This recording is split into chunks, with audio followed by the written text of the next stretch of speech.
আসসালামু আলাইকুম রহমতুল্লাহি ওবারাকাতুহ। প্রিয় মুসলিম ভাই বোনেরা সবাই কেমন আছেন? আশা করি আল্লাহর রহমতে সবাই ভালো আছেন। আপনাদের সামনে নতুন আরেকটি ভিডিও নিয়ে উপস্থিত হয়েছি। এই ভিডিওর মধ্যে আমরা আপনাদেরকে জানাতে চাই জিহ্বাকে সংযত রাখার ব্যাপারে 4 নম্বর হাদিসটি।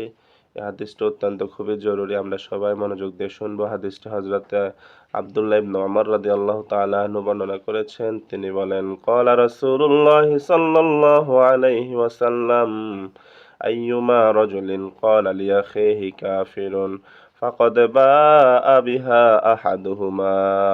হযরত আব্দুল্লাহ ইবনে ওমর রাদিয়াল্লাহু তাআলা আনহু হতে বর্ণিত, তিনি বলেন রাসূলুল্লাহ সাল্লাল্লাহু আলাইহি ওয়াসাল্লাম বলেছেন, যে ব্যক্তি তার মুসলমান ভাইকে কাফের বলবে, তাদের দুজনের একজনের উপর সাব্যস্ত হবে।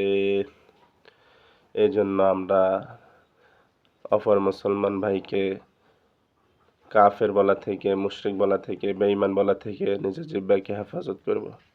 একজন মুসলমানকে কাফের বলার আগে অনেক চিন্তা ভাবনা করে বলবো, কেননা হইতে পারে এই কাফের বলার কারণে আমি এই কাফের হিসেবে সাব্যস্ত হয়ে যেতে পারে।